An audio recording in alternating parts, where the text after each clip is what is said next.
আসসালামু আলাইকুম, আমি নওয়াজ শরীফ। আজকে আমরা লিপো টেস্টার কীভাবে ব্যবহার করতে হয় সেটা আমরা জানব। গত ভিডিওতে আমরা লিপো ব্যাটারি নিয়ে বিস্তর আলোচনা করেছিলাম এবং আমরা এটাও জেনেছিলাম লিপো ব্যাটারির 3 ভোল্টের নিচে নামানো যায় না। লং টাইম রাখার জন্য 3.7 থেকে 3.85 আশপাশে রাখতে হয়।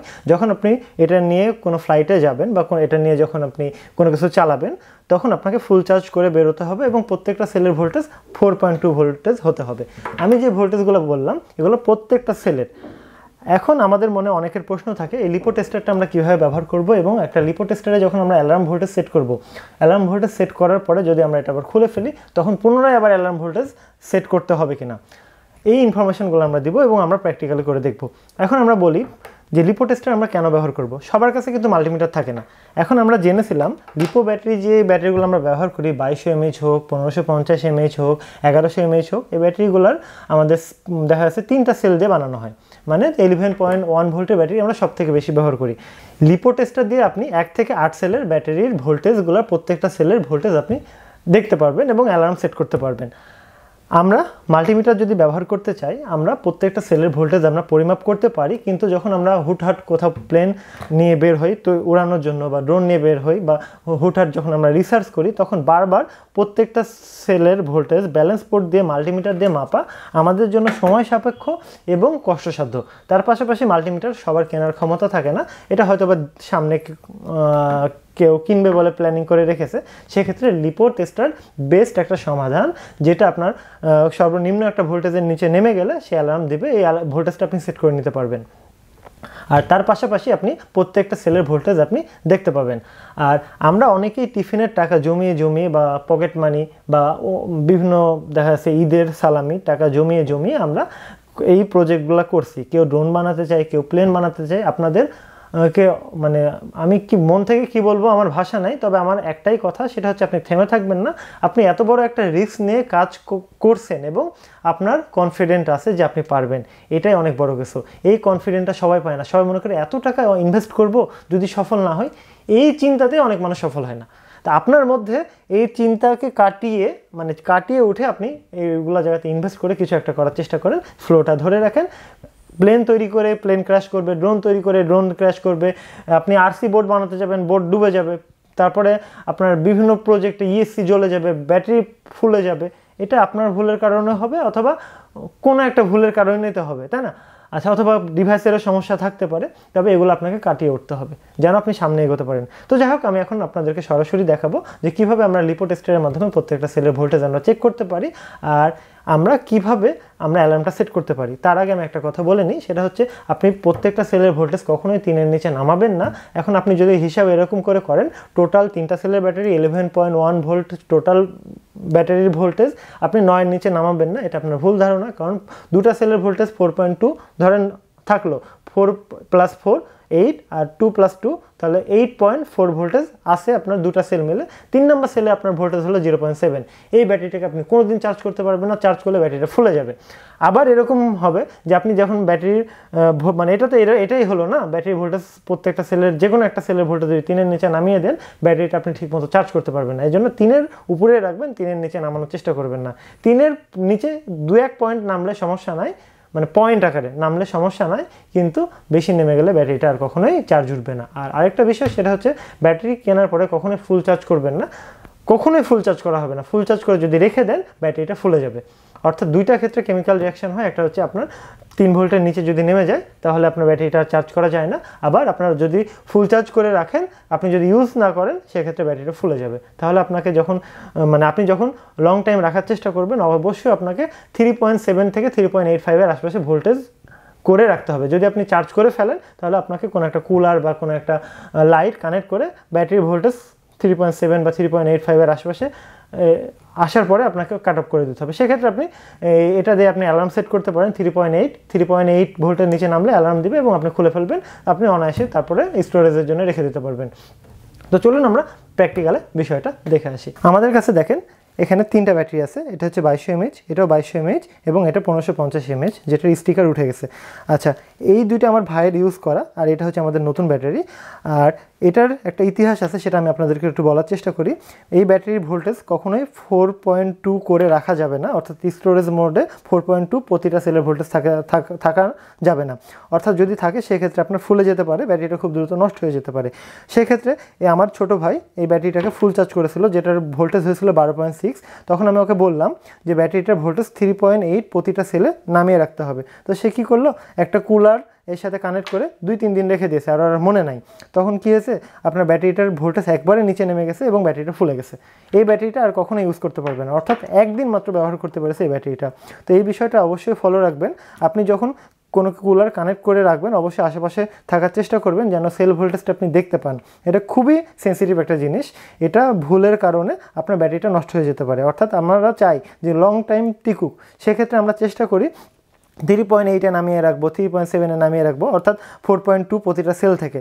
তখন আমরা কী করি, কোনো কিছু কানেক্ট করে ভুলে যাই এবং কোথাও চলে যাই, আমাদের ধৈর্য হয় না, তখন আমরা ব্যাটারিটা একেবারে নষ্ট করে ফেলি। ফুল চার্জ করে রাখলে যতখানি ক্ষতি হতো তার থেকেও অনেক বেশি ক্ষতি হলো কি, আমার সম্পূর্ণ চার্জ যখন আমি নামিয়ে দিলাম। তো যাই হোক, এখন আমরা লিপো টেস্টার দিয়ে চেক করবো। আমার এখানে একটু খেয়াল করে দেখেন, এটা হচ্ছে আমাদের লিপো টেস্টার। যে এখানে দেখেন অনেক কিছুই লেখা আছে ইনফরমেশান। আচ্ছা, এই ইনফরমেশানগুলো পড়ে নেবেন। তবে এখানে দেখেন প্রথমটা হচ্ছে নেগেটিভ, তারপর এটা 1S, 2S, 3S, 4S, 5S, 6S, 7S, 8S, অর্থাৎ 8S ব্যাটারি পর্যন্ত আপনি কানেক্ট করে চালাতে পারবেন। এখন এটার নিয়ম কি, আপনি কিভাবে কানেক্ট করবেন আমি একটু দেখানোর চেষ্টা করি। এই যে একটু খেয়াল করে দেখেন, ধরেন আমার এটা একটা ব্যাটারির ভোল্টেজ আমি মাপবো। মাপার জন্য আমাকে যেটা করতে হবে, যে ব্যালেন্স পোর্টের দেখেন, তার মানে সবার নিচেরটা আমার নেগেটিভ, আমি সবার নিচেরটা নিচে মিলাবো, এইভাবে মিলিয়ে এটার সাথে আমি কানেক্ট করব। কানেক্ট করে আমি অল ভোল্টেজ 11.3, প্রথম সেলের ভোল্টেজ 3.75, দ্বিতীয় সেলের ভোল্টেজ 3.77, তৃতীয় সেলের ভোল্টেজ 3.81। এখন আমি চাচ্ছি যে কোনো একটা ভোল্টেজে আমি অ্যালার্ম সেট করব। এখন আমি এভাবে ডাবল ক্লিক করে আমি এইভাবে সেট করতে পারি। আমি ধরেন 3-তে সেট করলাম, 3-তে সেট করলাম, অর্থাৎ এখন যে কোনো একটা সেলের ভোল্টেজ 3-এর নিচে নামা মাত্রই এখান থেকে অ্যালার্ম দেবে। যে কোনো একটা সেলের ভোল্টেজ 3-এর নিচে যদি নামে। এখন আমি যদি এটা খুলে ওই ব্যাটারিটা টেস্ট করি, আমি একটু দেখানোর চেষ্টা করি। আচ্ছা, এখন আমি এই ব্যাটারিটা লাগাবো, আমার প্রয়োজনে আমি এটা এভাবে ব্যবহার করব। একবার সেট করে নিলাম, একটু খেয়াল করে কানেক্ট করার চেষ্টা করবেন, ভুল করবেন না, এইভাবে উল্টাবে নাকি।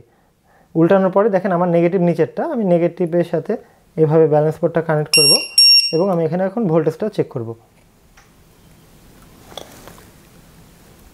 দেখেন আমার এখন ভোল্টেজ দেখাচ্ছে, আমি একটু দেখাই। অল ভোল্টেজ দেখেন 12.2, 1 নম্বর সেলের ভোল্টেজ 4.05, 2 নম্বর সেলের ভোল্টেজ 4.06, 3 নম্বর সেলের ভোল্টেজ 4.08। অর্থাৎ আমার ভাই কিন্তু ব্যাটারিটা রেখে দিয়েছে, এটা ভুল করেছে। এই ব্যাটারিটার ভোল্টেজ প্রত্যেকটা সেলের 3.7 থেকে 3.85-এর আশপাশে নামিয়ে রাখতে হবে, যেন ব্যাটারিটার ক্ষতি না হয়। এখন আমি অ্যালার্ম সেট করব কিভাবে দেখেন, আমি চাচ্ছি যে কোনো একটা সেলের ভোল্টেজ যদি আমার 3.8-এর নিচে নামে সেক্ষেত্রে অ্যালার্ম দেবে। সেক্ষেত্রে আমি এটা ডাবল ক্লিক করব এভাবে। এখন আমি 3.8 সেট করে দিলাম, অর্থাৎ যে কোনো একটা সেলের ভোল্টেজ যদি 3.8-এর নিচে নামে সেক্ষেত্রে আমার অ্যালার্ম দেবে। এই ব্যাটারিতে কিন্তু আমার অ্যালার্ম দিচ্ছে না, দেখেন, কারণ কোনো সেলের ভোল্টেজই 3.8-এর নিচে না। আচ্ছা, এই ব্যাটারিতে আমি দেখেছিলাম কোনো একটা সেলের ভোল্টেজ 3.8-এর নিচে, সেক্ষেত্রে আমি এটা মাপার চেষ্টা করি। তাহলে আমি আবার যেটা করব, এই যে আমার যেটা নেগেটিভ, আমার দেখেন একটু খেয়াল করে দেখেন, নেগেটিভ নিচের মানে এই যে এই নিচেরটা নেগেটিভ, হ্যাঁ, এই নেগেটিভটা আমি এই ব্যাটারির নেগেটিভের সাথে কানেক্ট করব এইভাবে। এখন দেখেন এখন অ্যালার্ম দিয়েছে, অর্থাৎ 1 নম্বর সেলের ভোল্টেজ 3.7, 2 নম্বর সেলের ভোল্টেজ, 3 নম্বর সেলের ভোল্টেজে কোনো ব্লিঙ্ক করছে না। অর্থাৎ 1 নম্বর সেলের জন্য অ্যালার্ম বাজছে, 2 নম্বর সেলের জন্য অ্যালার্ম বাজছে, কিন্তু 3 নম্বর সেলের জন্য অ্যালার্ম বাজছে না, কারণ 3 নম্বর সেলের কোনো ভোল্টেজটা ব্লিঙ্ক করছে না। 1 নম্বর সেলের ভোল্টেজ ব্লিঙ্ক করছে, 2 নম্বর সেলের ভোল্টেজ ব্লিঙ্ক করছে, 3 নম্বর সেলের ভোল্টেজ কোনো ব্লিঙ্ক করছে না, অর্থাৎ 3 নম্বর সেলের ভোল্টেজ ঠিক আছে। আর এখন যদি আমি এটা মাপার চেষ্টা করি, এটা একবারে সম্পূর্ণ ড্যামেজ ব্যাটারি, এটা আমি চার্জও করতে পারবো না, চার্জ করলে ফুলে যাবে, আবার ব্লাস্ট হতে পারে, অনেক বড় দুর্ঘটনা ঘটতে পারে এবং আমাদের মৃত্যুও হতে পারে। হ্যাঁ, সেই জন্য অবশ্যই ব্যাটারি ভোল্টেজ যদি নেমে যায় চার্জ করার চেষ্টা করবেন না। এটা চার্জ কিছুভাবে উঠানো গেলেও ভেতরে অনেক কেমিক্যাল ড্যামেজ হয়ে থাকে, সেক্ষেত্রে আমরা সাজেস্ট করি যে না, উঠানোর চেষ্টা করবেন না। সেক্ষেত্রে আবার দেখেন আমি এই যে এটা নেগেটিভ, এই নেগেটিভটা নেগেটিভের দিকে এভাবে ঠিকভাবে রাখবো, দেখে আমি কানেক্ট করব। আমার এখানে কোনো ভোল্টেজই দেখাবে না, কারণ কোনো সেলে ভোল্টেজ নাই, সম্পূর্ণ ভোল্টেজ নেমে গেছে। এনএস ড্রোন সিরিজের গত ভিডিওতে আমরা জেনেছিলাম কীভাবে মাল্টিমিটারের মাধ্যমে অথবা লিপো টেস্টারের মাধ্যমে ভোল্টেজ চেক করা যায় এবং অ্যালার্ম সেট করতে হয়, কি আমি টুকটাক দেখিয়েছিলাম। তবে অনেকের মনে এই প্রশ্নটা ছিল যে আমি যখন একটা ভোল্টেজে অ্যালার্ম সেট করবো, ধরেন 3.7, তাহলে 3.7-এ যে আমি অ্যালার্ম সেট করলাম, এটা যখন আমি খুলে ফেললাম তখন আবার কি আমাকে পুনরায় কানেক্ট করে আমার এই ভোল্টেজটা আবার মানে সেট করতে হবে কিনা? অবশ্যই সেট করতে হবে না। আপনি ইচ্ছা মতো একবার সেট করে দিলে সেটা সেভ হয়ে থাকবে। আপনি পরবর্তী সময় যদি মনে করেন না আমি 3.4-এ নামলে আমি অ্যালার্ম সেট করবো, আপনি আপনার ইচ্ছা মতো করে ফেলেন, কোনো সমস্যা নেই। এটা আপনি দেখা যাচ্ছে আপনি যে কোনো ব্যাটারিতে ব্যবহার করতে পারবেন যদি আপনার ব্যালেন্স পোর্ট থাকে। ব্যালেন্স পোর্ট থাকলে এটাতে আপনার ভোল্টেজগুলো, রেটিংগুলো সেল আকারে দেখাবে এবং অল ভোল্টেজ তো দেখাবেই। আর যারা প্লেন ওড়াবেন বা ড্রোন ওড়াবেন বা যারা কার চালাবেন লিপো ব্যাটারির মাধ্যমে, অবশ্যই একটা লিপো টেস্টার কিনে নেবেন। লিপো টেস্টার আমাদের অনলাইন শপে পেয়ে যাবেন, মিস্টার আর্ডিনো অনলাইন শপ, একটা ট্রাস্টেড অনলাইন শপ যেখানে ইলেকট্রনিক্স থেকে শুরু করে রোবোটিক্স বা ড্রোনের পার্টসপাতি বা ইলেকট্রনিক্স যে খুচরা যে পার্টসপাতিগুলো সব কিছুই পেয়ে যাবেন, এবং সোলারিং থেকে শুরু করে যাবতীয় জিনিসই আমাদের অনলাইন শপে পেয়ে যাবেন। মনে রাখবেন মিস্টার আর্ডিনো অনলাইন শপ আমি পরিচালনা করি, এটা অনেক ট্রাস্টেড একটা জায়গা। যদি এখান থেকে কোনো কিছু কেনাকাটা করেন, আমরা যতটুকু প্রফিট অর্জন করব এটা আমরা আমাদের রিসার্চে কাজে লাগাতে পারবো। আর আমরা চেষ্টা করি বাংলাদেশের সব থেকে কম রেটে প্রোডাক্টগুলো সাপ্লাই করা এবং কোয়ালিটি মেনটেন করা। তো যাদের প্রয়োজন অবশ্যই নিয়ে নেওয়ার চেষ্টা করবেন। আর যারা লিপো ব্যাটারি কিনবেন, অবশ্যই লিপো ব্যাটারির সাথে একটা লিপো টেস্টার নিয়ে নেবেন। ডিসক্রিপশনে প্রত্যেকটা প্রোডাক্টের লিঙ্ক দেওয়া থাকবে, আপনি সেখানে গিয়েও দাম দেখতে পারেন, আপনার প্রয়োজনে অর্ডার করতে পারবেন। হোয়াটসঅ্যাপের মাধ্যমে অর্ডার করতে পারবেন, ফোন কলের মাধ্যমে অর্ডার করতে পারবেন, অ্যাপের মাধ্যমে অর্ডার করতে পারবেন, অথবা ওয়েবসাইটের মাধ্যমে অর্ডার করতে পারবেন। তো আজকের মতো এই পর্যন্তই। ভালো থাকবেন, প্রিয় মানুষগুলোর খেয়াল রাখবেন, আর এইরকম রিসার্চের সাথে যুক্ত থাকার জন্য অবশ্যই আমাদের চ্যানেলটা সাবস্ক্রাইব করবেন। ধন্যবাদ।